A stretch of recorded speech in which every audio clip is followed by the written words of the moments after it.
We've all heard about this by now.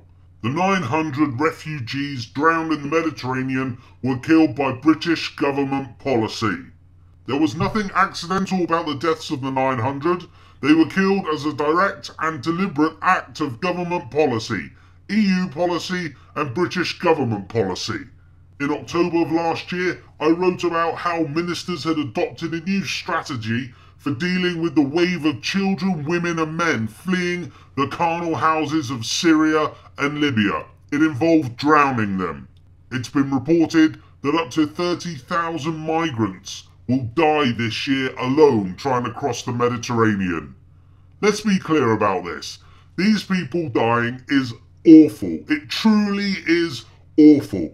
I cannot imagine being in their situation, knowing the risks the journey entails, but willing to bet their own life for a better life.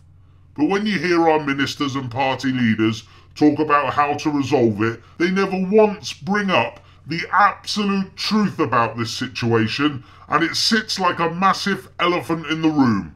And that is that it was Cameron's slaughter in Libya that has caused the desperate situation these people now find themselves in.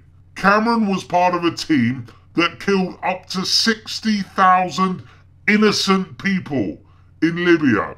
And they turned this country over to extremists, causing the situation in Libya to become so bad that people are literally willing to hang off boats to cross the Mediterranean to reach southern Europe. I haven't heard any main party politicians have the balls to say that it was Cameron and his ilk bombing the crap out of Libya which is the root cause of this problem. Death and murder is what the leaders in the West are all about when it comes to removing leaders in far-off countries that don't play ball with the international bankers, or if they threaten the hegemony of the dollar, then Cameron will order people to be killed. I don't think Labour and Miliband are any different, because Miliband said in one of the recent debates that he backed Cameron's slaughter in Libya.